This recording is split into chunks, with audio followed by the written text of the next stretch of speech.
एक जंगल में दो पक्के दोस्त रहते थे। एक था गीदड़ और दूसरा था ऊंट। गीदड़ काफी चालाक था और ऊंट सीधा सा। ये दोनों दोस्त घंटों नदी के पास बैठकर अपना सुख दुख बांटते थे। दिन गुजरते गए और उनकी दोस्ती गहरी होती गई। एक दिन किसी ने गीदड़ को बताया कि पास के खेत में पके हुए तरबूज हैं। ये सुनते ही गीदड़ का मन ललचा गया, लेकिन वो खेत नदी पार था। अब नदी को पार करके खेत तक पहुंचना उसके लिए मुश्किल था। इसलिए वो नदी पार करने की तरकीब सोचने लगा।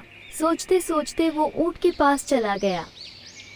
ऊंट ने दिन के समय गीदड़ को देखकर पूछा, मित्र, तुम यहाँ कैसे? हम तो शाम को नदी किनारे मिलने वाले थे।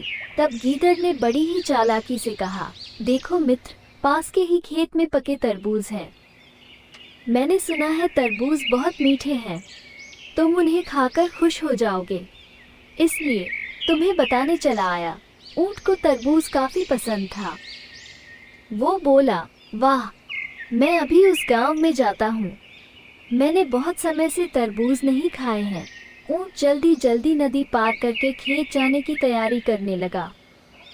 तभी गीदड़ ने कहा, दोस्त, तरबूज मुझे भी अच्छे लगते हैं, लेकिन मुझे तैरना नहीं आता है। तुम तरबूज खा लोगे तो मुझे लगेगा कि मैंने भी खा लिए। तभी ऊंट बोला, तुम चिंता मत करो, मैं तुम्हें अपनी पीठ पर बैठाकर नदी पार करवाऊंगा। फिर साथ में मिलकर तरबूज खाएंगे। ऊंट ने जैसा कहा था वैसा ही किया। खेत में पहुंचकर गीदड़ ने मन भरकर तरबूज खाए और खुश हो गया। खुशी के मारे वो जोर जोर से आवाजें निकालने लगा। तभी ऊंट ने कहा, तुम शोर मत मचाओ, लेकिन वो माना नहीं। गीदड़ की आवाज सुनकर किसान डंडे लेकर खेत के पास आ गए। गीदड़ चालाक था, इसलिए जल्दी से पेड़ों के पीछे छुप गया। ऊंट का शरीर बड़ा था, इसलिए वो छुप नहीं पाया। किसानों ने गुस्से के मारे उसे बहुत मारा। किसी तरह अपनी जान बचाते हुए ऊंट खेत के बाहर निकला। तभी पेड़ के पीछे छुपा गीदड़ बाहर आ गया। गीदड़ को देखकर ऊंट ने गुस्से में पूछा, तुम क्यों इस तरह चिल्ला रहे थे?